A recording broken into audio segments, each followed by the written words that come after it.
इस पर आगे चर्चा होगी। हम आपको सिडनी लेकर चलते हैं। कप्तान महेंद्र सिंह धोनी की प्रेस कॉन्फ्रेंस फिलहाल मीडिया से रूबरू हो रहे हैं। आइए सुनते हैं क्या कह रहे हैं Dhoni.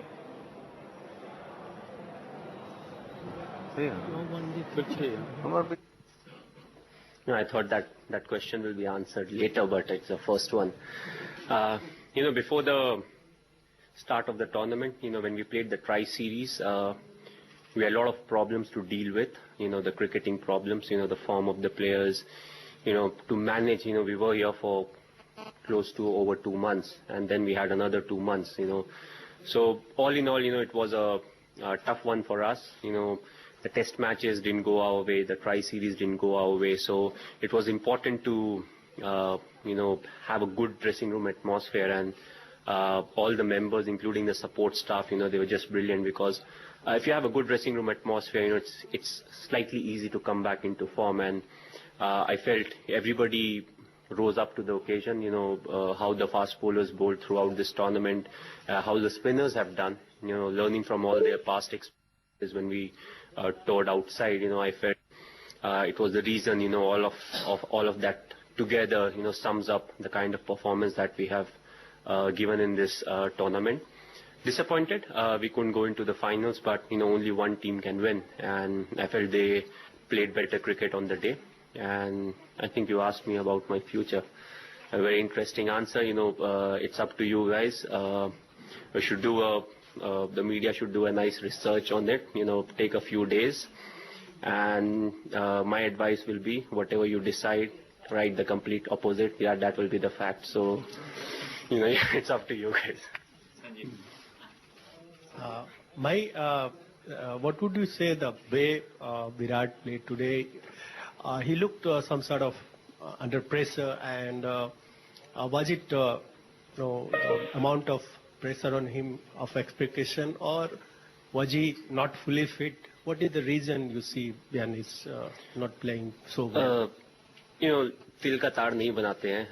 Let's have the fact, he played a shot, it didn't pay off, and it happens, it happens to a lot of batsmen, once the opposition puts over 300 runs on the board, and once they have quality bowlers, at some point of time you have to take that risk, and if it pays off, that if it clicks, all of a sudden everything changes. So he played a shot, it didn't pay off, so that's it. I would say it happens in cricket.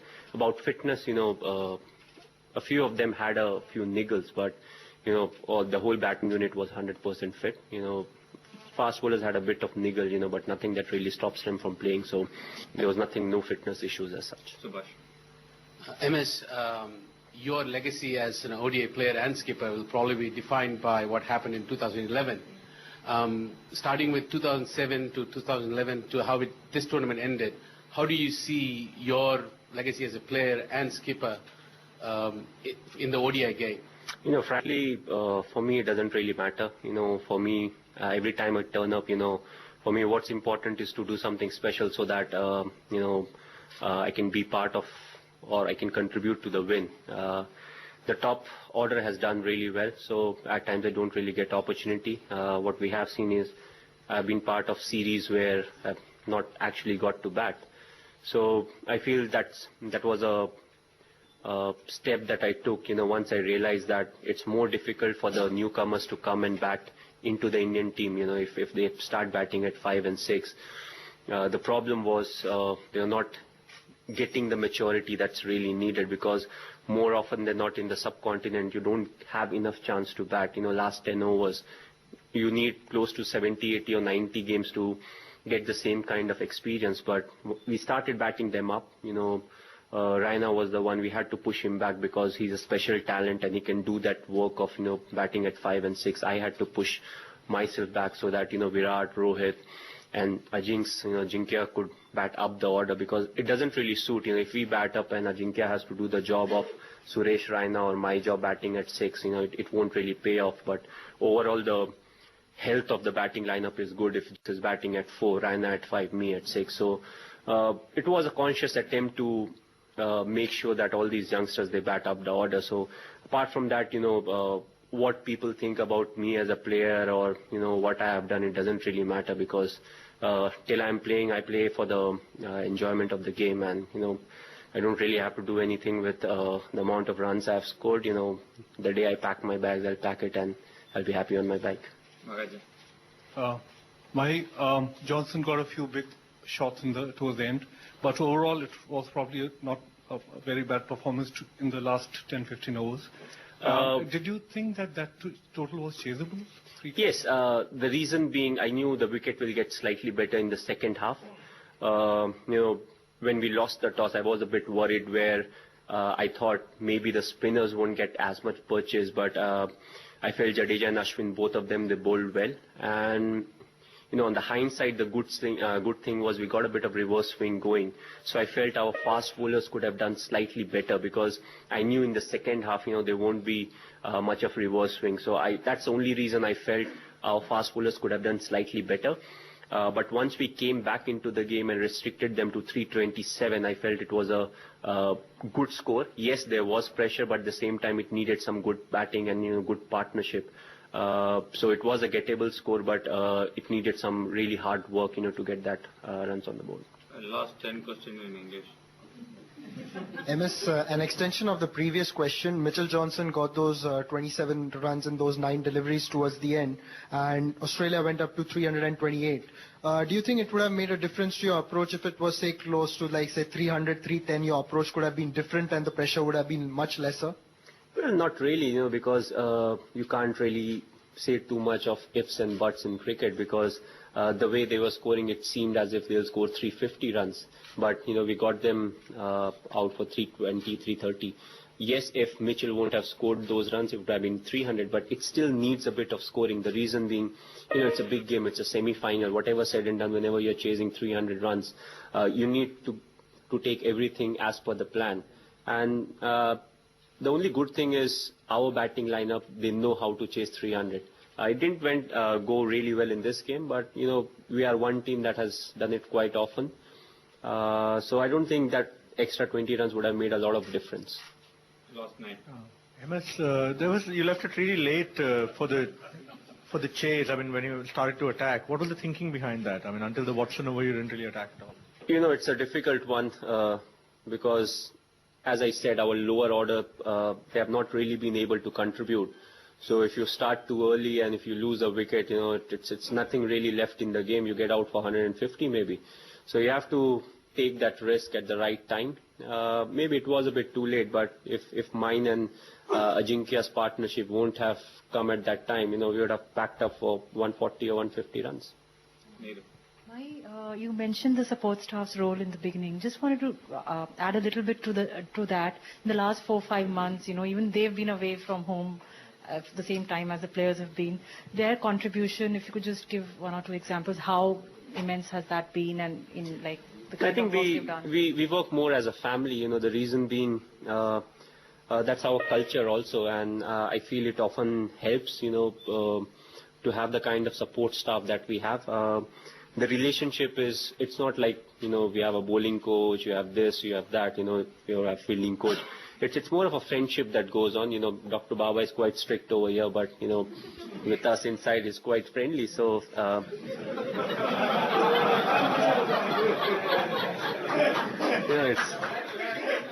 and I keep telling him, if the media is happy with you, then you are not a good media manager.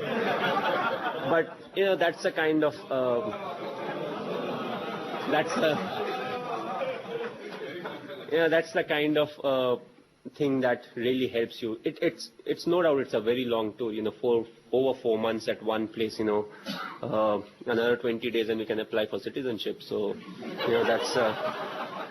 that's the amount we are talking, but it has been good. We learned a lot out of it, but at the same time, hopefully, what the fast bowlers have learned in this tour, they'll keep that in their mind because we won't be playing outside the subcontinent, till next year maybe. So it's very important for them to, keep in mind what really they have learned. Hopefully they'll have some storage space.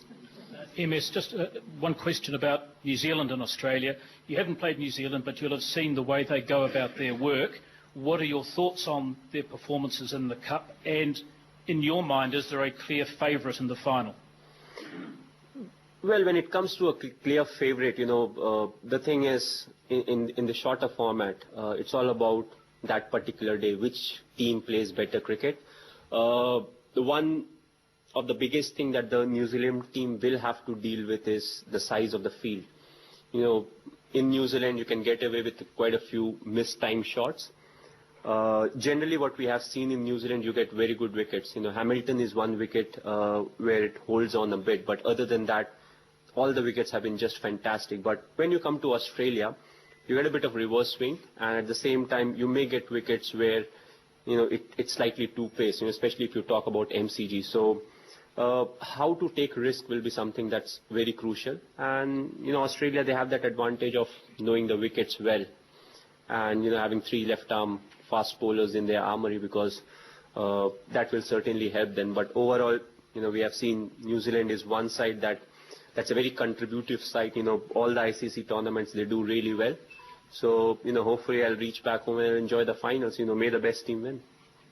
MS, you've played not just this World Cup, but for a year or so before that under certain playing conditions in ODI cricket. Now that you're out of this World Cup, just talk to us what you think about these playing conditions for this Cup and whether you'd like to see them change beyond.